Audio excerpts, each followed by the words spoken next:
Hi, I'm Coach Jim Stroker, and I'd like to give special thanks to Native Nation Events for supporting the R Zone podcast. Native Nation Events is a nationally recognized conference organizer catering to elected officials, top executives, and decision makers throughout the Native American industry.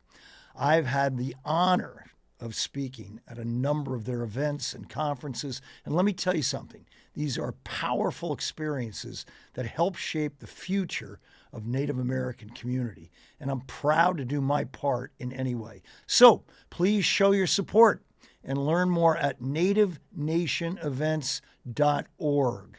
That's nativenationevents.org. And thank you for supporting the R Zone podcast, wherever you get your favorite podcasts. Hey, it's Coach Jim Stroker, and on this new episode of the R Zone, we have the great David Miller from the Red Earth Strategy Group. Now, Native Nation Events went out to get the best. They went out to find number one, a native-born leader that understands the nuance, the culture, the environment of Native American world. And this is what Dave does so well. It's going to be amazing. It's right here on the R Zone. When you put your head on that pillow tonight, you've got one question. Are you glad you did, or do you wish you had? The R Zone with Coach Jim Stroker. We've all had people along the way in life who make a lasting impression. For me, one of those people was my high school basketball coach, Jim Stroker. He's coached hundreds of us teenage boys over the years and raised three of the most remarkable kids you'll ever meet. I have coached hundreds of thousands of games right on these fields right here. But there's only one game that truly counts, and that game is your life. And you will be measured in that game by how you respond. E plus R equal O. The events, many of which are out of your control, plus your response, which is 100% on you, will equal the outcome. And now we're about to lean in on the power of your response. The R Zone. This is a podcast to share conversations on our own hero's journey. These are stories that have shaped my life and the mindset I hope that will help shape yours. This is coaching for life. It's not where we've been, it's all about where we're going. The R Zone is the space between stimulus and response. The R Zone is where you have the power to choose your response. And now, join Jim Stroker in the R Zone. Okay, here we are on the R Zone podcast. And this podcast is very, very special, very unique because of the person we're speaking to. And David Miller is truly like the epitome of a leader who's worked his way through an environment. He's been there. He's been engrossed in it. He was born into the Native American, world, and now has taken his life into a world of leadership and truly, I believe someone who can help change the whole culture environment of a situation that can be very challenging. So Dave, we're so excited. First of all, we're excited about you being here, but being alive, because your little backstory is so special. And, without getting into too deeply, I think it plays nicely into, this R Zone. So the R Zone podcast, as you know, is the events in your life plus your response equal the outcome. And you own your response. So not only have the Native Americans taken the event they've gone through, which is just horrific. I mean, can't be any worse.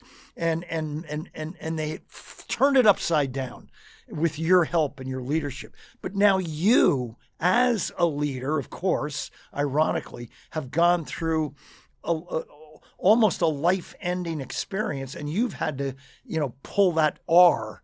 And so tell us what happened to you, and has it made you a better leadership coach?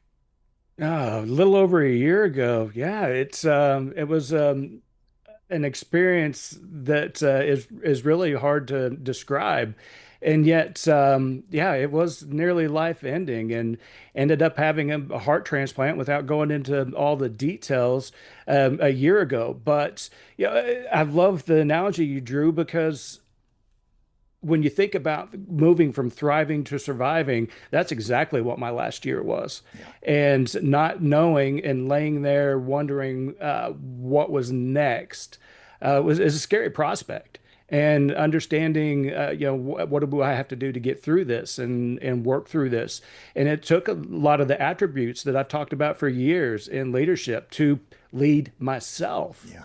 through that process of healing and growing. And it was one of those things. I've always been an eternal optimist, but I've always been a learner and feeding my head. And I stayed focused on all those principles I've learned my entire life Yeah. to maintain my mental health Yeah. as my physical health was improving. And so that heart transplant a little over a year ago gave me an opportunity to spend a year not only healing, but growing as well. I love it. I love it. And so, Dave, on December 2nd through December 4th of this year in Maui, Hawaii, at the Hyatt Regency, which is just, I mean, it's not just the Hyatt Regency Hotel, it's a hotel, spa, and resort.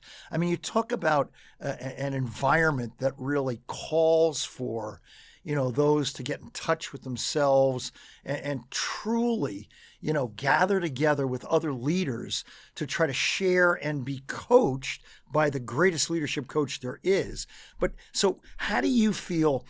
Like, why, if I'm a leader on the edge right now going, geez, there's 130 people signed up. I'd like to sign up for this. Like, why should I push the button to go to that event?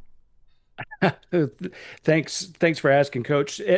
I am so excited about the event just because of the nature of the leaders that are going to be there. We're going to have some of the best leaders throughout Indian country attending so that we can all work together.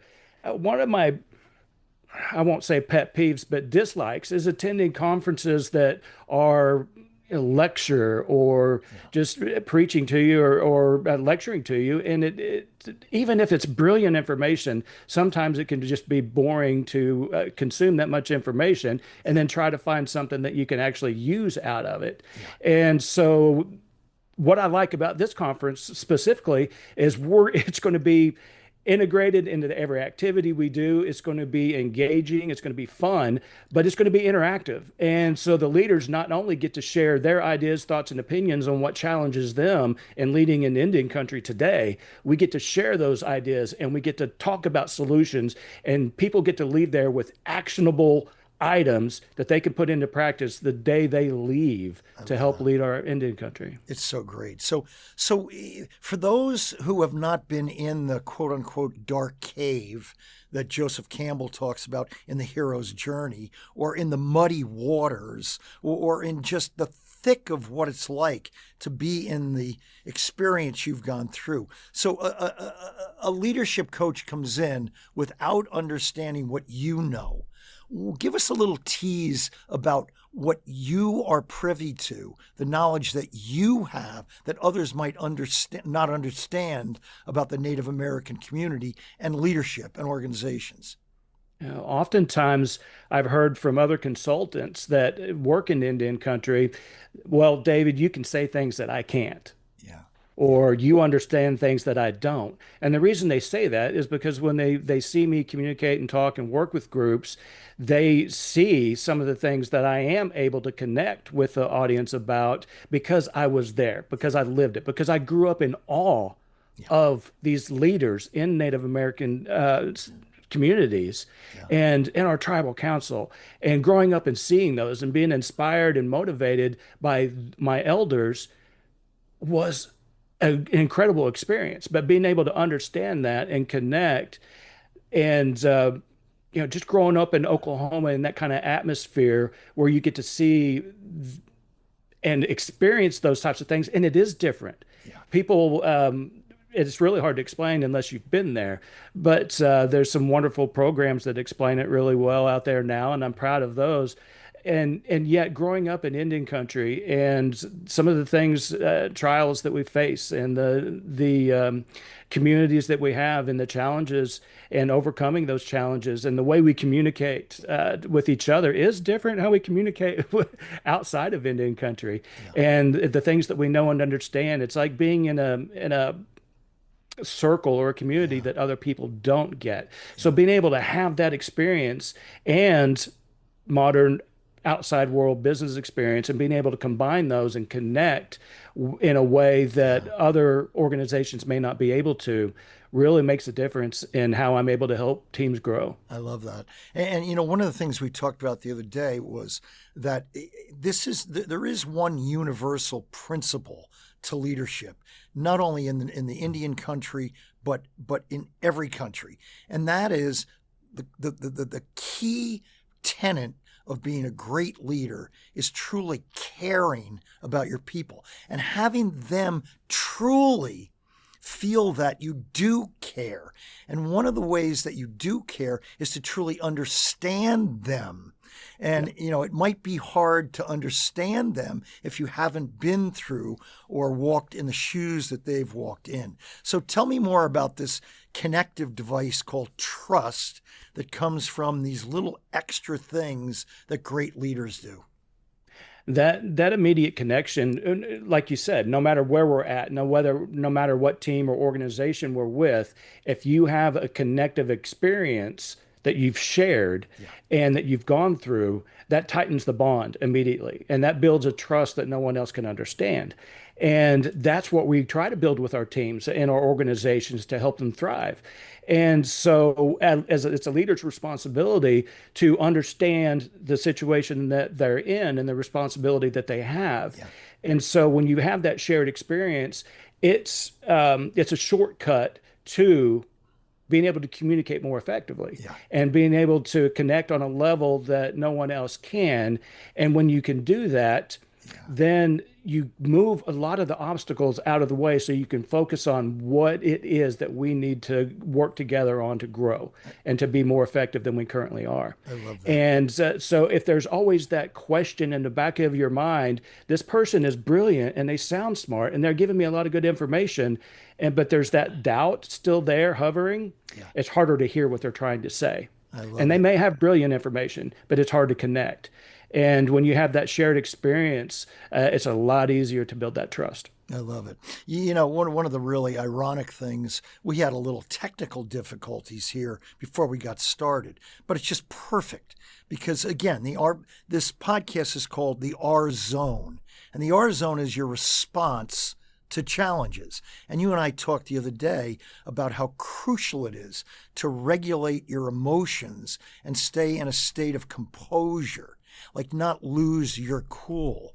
And that really brings me back to, Dave, what I know you stand for, which is a leader, in order to be a great leader, must lead themselves first. Yeah. So when I'm around you, I've got to feel that level of confidence, focus, and composure. So how do you, how big of an emphasis do you put on that in teaching leadership to make sure your self-care practices are right up there in the priority zone so that you can be a great leader? You hit the nail on the head. To be a leader of others, we have to first and foremost be able to be a leader of ourselves. Yeah. And so that requires us to understand that we've got to continue to grow. That continuous improvement mindset is critical for a leader. Yeah. Oftentimes, and this is a leadership pitfall that can happen, is oftentimes in leadership, we've been really good at what we do throughout our career. Yeah. We've gotten promoted based on our ability to perform, and that doesn't automatically make us a strong leader. We may be an expert in our field, and we may know more than everyone else, and yet being able to lead people is a different skill set altogether. Yeah. And so we have to hone those skills as well. And that starts with us. We can't always say, I'm really good at what I do. That's why they trusted me with this position. So if I can teach all of you to be like me, we're going to be in good shape. That's not how it works. And leadership is a daily practice. You have to have so many different aspects of your life, your physical health and fitness, your mental health and fitness. And all of these things have to work together so that you're prepared for the situations that arise, because they're going to happen. Yeah. And so we have to be prepared for them. We have to mentally practice that. And we have to be able to visualize situations in order to understand how are we going to work through those when these situations arise. And so that mental health and fitness Yeah. is essential. Yeah. However, a person develops and hones that skill, it's essential to leadership. And you have to be flexible and you have to understand how to maintain that momentum and yet be calm Yeah. and not overreact. And emotional intelligence is critical to good leadership. Absolutely, the top skill. You have to manage yourself. Yeah. And the ability to read other people, to be emotionally intelligent and read body language, the ability to read facial expressions and just read the room is such a subtle nuance, isn't it? I mean, Absolutely. it takes, in order to do it, you've got to be almost in a meditative state.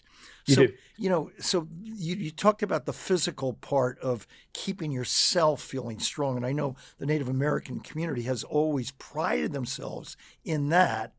But of course, we've got now big problems right now with alcoholism, with addiction, with just a load of issues going on. But I went off on a tangent because you talked about the physical and you shared with me you ran 3 miles this morning in the hot sun to keep yourself strong.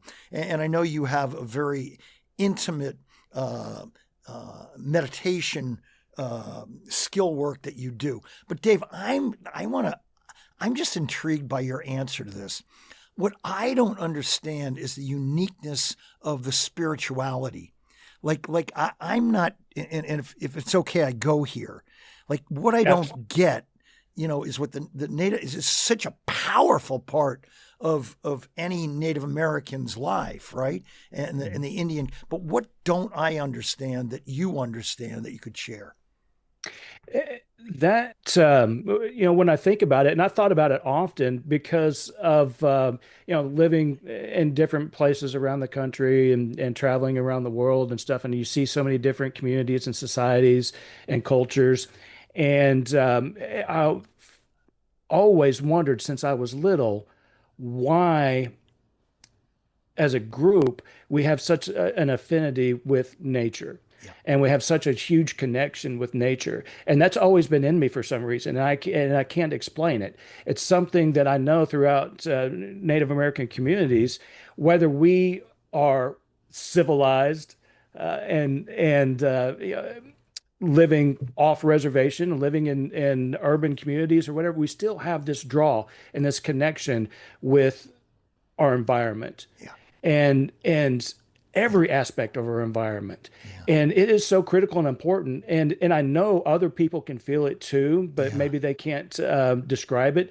But what you feel from nature and the plants and the animals and the wind and the air and the sky and everything, we're all connected. Yeah. And if people would allow themselves to understand that energy flows throughout us and throughout everything that we come in contact with. Yeah. And so how do we work with that? Just like the flow of a river, you can't fight the flow. You have to learn how to work with it. Yeah. And that's the way I see energy with not only myself, but with our communities in Indian country, as we do have this affinity. We do pride ourselves in being caretakers of the earth and are the resources of the planet. It is something that's critically important to our overall survival. And it doesn't matter how many advancements we have in arts and sciences and everything else, we have to maintain our connection with the natural world. And that's what feeds us and fuels us. That's where our energy comes from. And so we have to utilize that. I love that. I love it. So the one and only David Miller. So I know you are unique and different. You're a strategist. You're a consultant. You're a leadership coach. You are a model for others. But there's some things that you do that others don't. There's some things that would make me want to be around you and be coached by you or be led by you. And I'm putting you on a spot, but I know you know the answer here probably.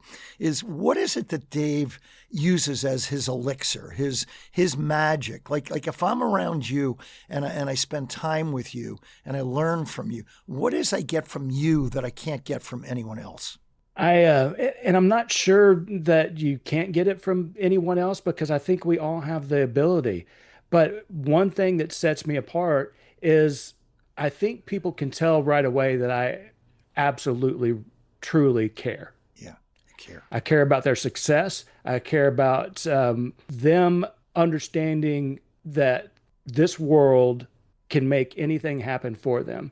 And the way I look at it in a leadership context is if we just spend our time helping other people be amazing, everything else will take care of itself. Yeah, I love that. And so we get through the world but every day by being nice.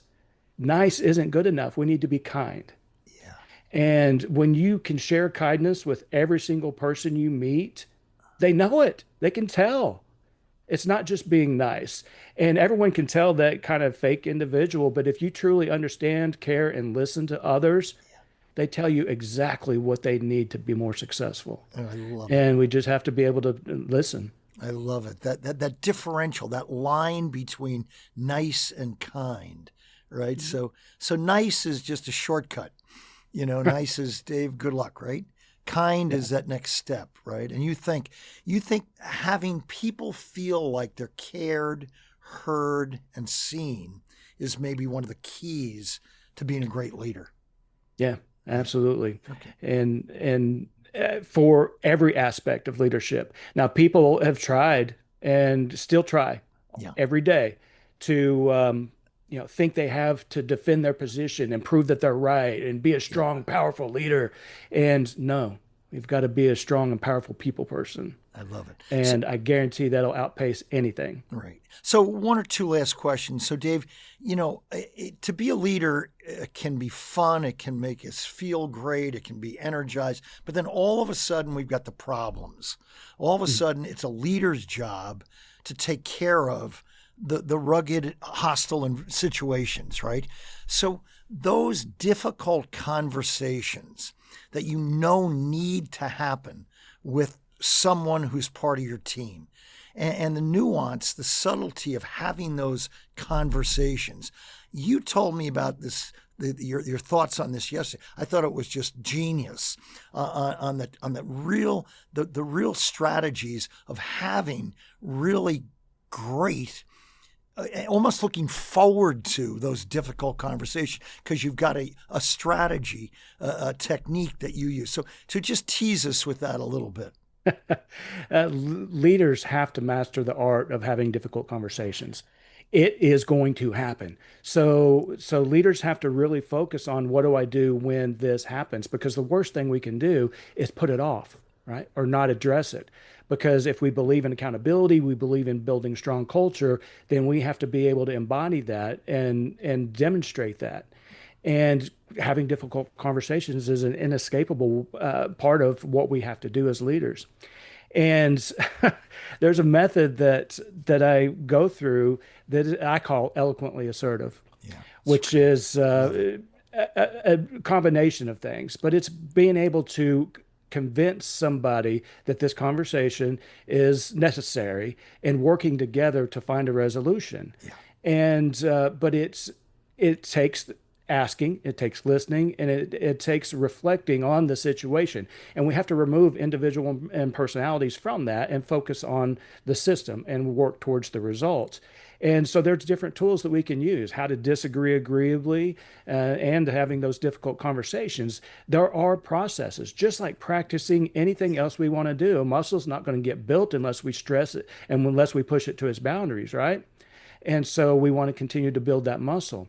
And so being eloquently assertive means we have to hold people accountable. We have to have conversations that we may not want to have, and yet we're both going to be better off for it. And that's how we strengthen our culture, and that's how we strengthen our organizations. I love it. So in conclusion, we're in a really challenging time on this planet, in our country. And more than anything, and you correct me if I'm wrong, we need strong leadership, and people who can thrive, as you use, or stand out when the environment gets really rugged and challenging, right? So how do you help leaders feel that confidence to step up?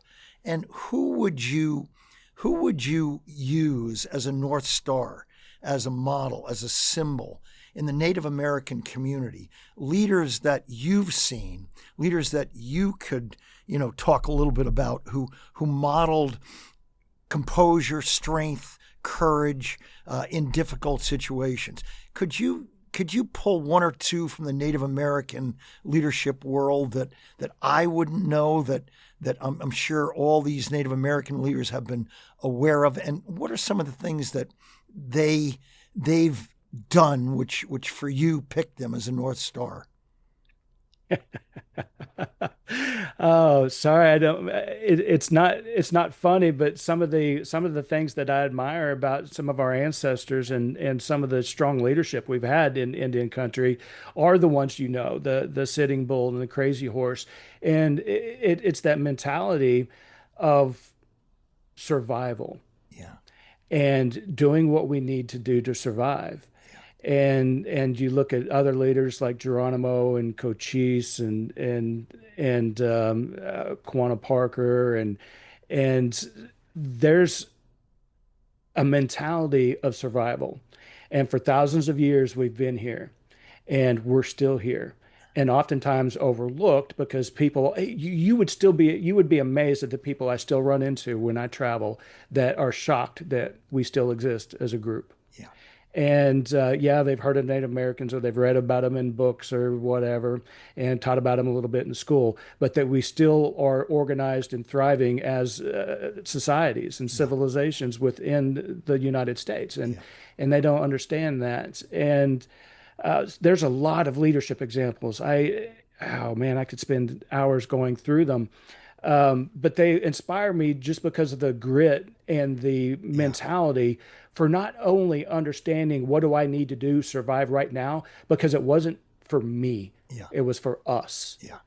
And surviving meant, how do I help my people grow? And we've got this mentality and this teaching that we've grown up with.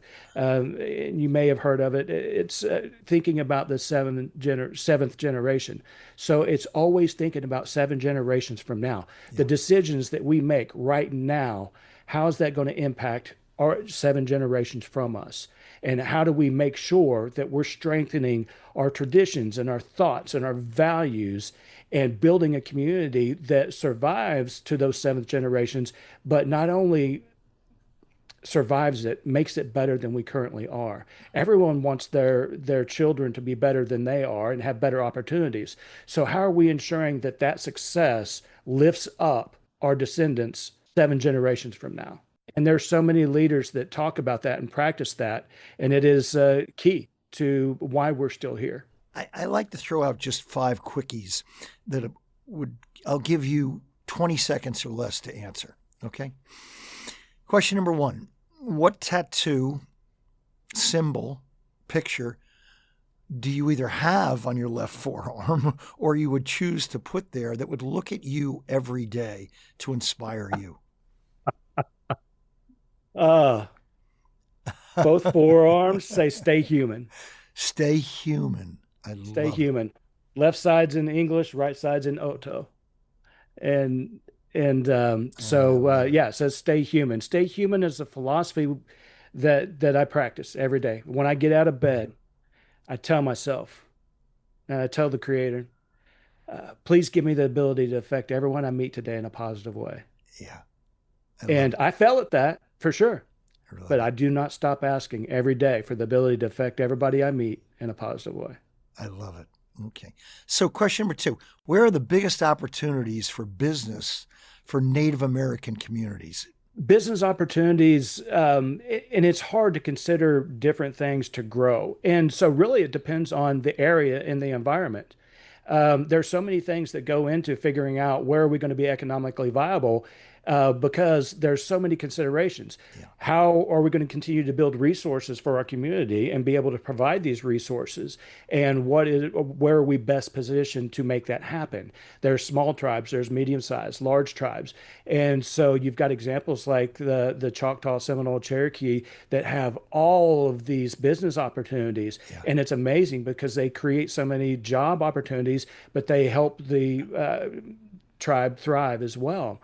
And so, depending on the location and the environment and the resources available, it changes. And that's why I love about what I do, because everything that I do is for those individual groups. I love it. Love it. All right, last two. So, if you could have dinner with anyone alive or dead tonight, and you got a chance to ask them one question, who would you pick to have dinner with, and what question would you ask them? Yeah, I would say Sitting Bull, because there was a style of leadership that not only inspired and motivated, but there was this balance of resistance and people skills. Yeah.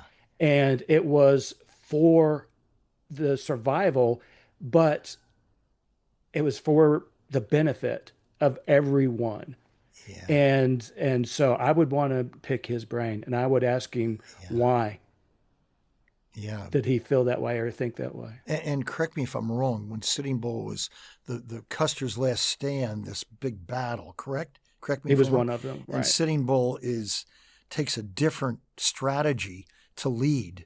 He goes into this 3-day dance or meditative state and just shows his people like nothing. Like, I don't care what it is, I can endure.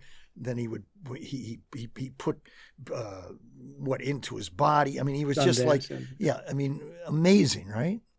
But there's a mental state that we have to be in to be effective leaders. Yeah. And it is being able to pull together all of those things and being really in a kind of a flow and understand that what makes me stronger is you. Yeah. There's nothing that any of us have ever accomplished of substance that didn't require the help of other people. I love it. And so when you tap into the power of people, you will be a stronger leader. Yeah. You're amazing.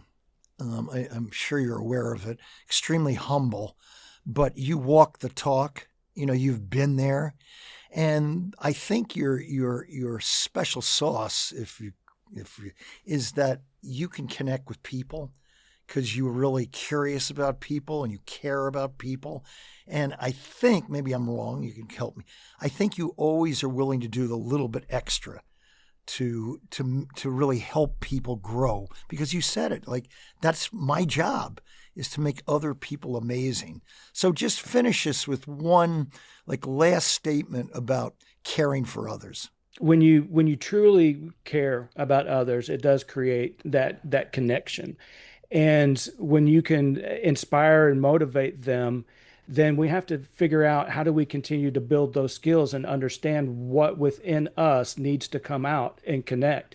And now I call it leading from the heart, because, like putting a 1,000-piece puzzle together, it's, I feel like now that's different from before is I have all the pieces I need to be able to operate at peak level.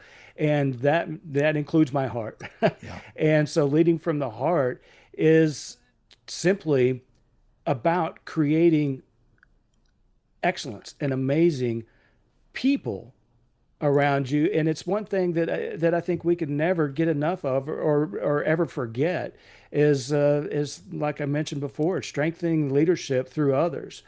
And being able to do that, it's a philosophy, that stay human philosophy that I talk about. There are so many distractions in the world, so many different things trying to divide us, when we really have to consider we've got more in common than we do different. Yeah. No matter who we are or what we are throughout the world, genetically, we're all 99.9% the same. I love it. And we have to realize that we need each other to be successful. So it's not only about helping Indian country and Native American communities. That's what I love. And obviously that's where my heart's at. Yeah. But globally, we need to have that same mentality of lifting each other up. I love it. So Native Nation events had this problem or this challenge, and the challenge was to find, get, and encourage the number one, the top leadership coach, the top strategic person in the Native American community to come to Hawaii. And they did research. They went on AI. They went through all the analytics, and they found the GOAT, the GOAT, the greatest of all time. They found him, and they allured you into coming on December 2nd out to the Hyatt Regency out in Maui, and you're actually going to be there for real. And the one thing you guarantee, and correct me if I'm wrong, is no one will leave there and not become a better leader if they've been around you. So any final statement, Dave, for all those that are right on the edge of should I or shouldn't I? I'm excited to be there, and I encourage everyone, if they can, come join us. Right. Because not only are we going to be able to learn from each other, because I think we learn more from everyone else than we can ever learn on our own. And it's going to be an amazing experience. It's going to be engaging and fun. Absolutely. Spending time with that much leadership from around Indian country, you're not going to be able to walk away from there without something new that will make a huge impact in your community. I love it. Dave, is there anything else that you would like to promote? Your books, or where can they find you? What's your email, your website? Give us anything that I could get off this podcast and go, I want to learn more about this guy. Absolutely. I can be contacted, David at redearthstrategy.com. Okay. Well, and it's my website is redearthstrategy.com. And so Red Earth Strategy Group focuses on Indian country, like I pointed out. So a lot of my writing is strictly geared towards the experiences that I've had through the years and what I've learned from leaders within Indian country. Yeah. And so new book coming out called Stop Being Fine. Oh, I love and it. Stop Being Fine really is a no excuse guide to legendary customer service, because fine is the waiting room to losing business. I love it. And so many opportunities to increase our customer service in our organizations, internally and externally. And so that's why I wrote Stop Being Fine. It's because, throughout Indian country, we have to focus on customers to thrive. I love it. And so that's the next book coming out, and there'll be a few more by the end of the year. I love it. No fine, no nice. Not in Dave's world, right? Nope. Well, Dave, we want to thank you so much, and we just can't. You lived past your heart transplant, which you had a 50% chance of going on to live after a year.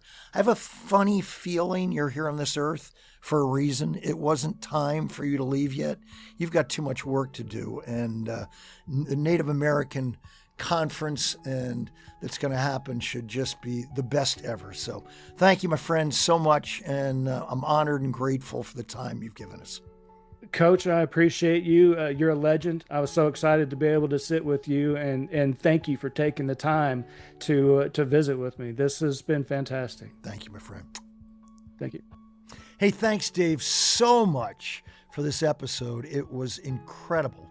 So for speaking opportunities and coaching, you could follow me on CoachStroker.com. And please give us a follow on your socials for episode updates. And don't forget, hit the subscribe button on the podcast. Thanks for watching. The R Zone is supported by Native Nation Events. Visit nativenationevents.org to learn more. Let's get you into the R Zone. Coach Jim Stroker has provided a bridge for inspiration and hope for people all over the world.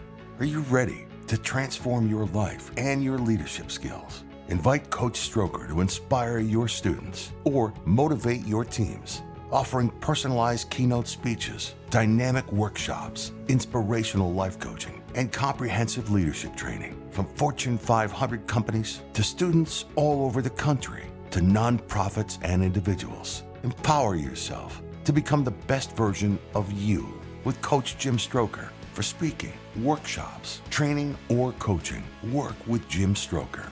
Visit CoachStroker.com to start your journey today. Let's get into the R Zone. For more, follow Coach Jim Stroker on socials. And be sure to subscribe to the R Zone podcast, available on all major platforms, including Spotify and YouTube. And don't forget to pick up a copy of Coach Jim Stroker's new book, Huddle Up, available now on Amazon. This production was recorded at Ignite Creator Studios, Digital Media and Content Strategy.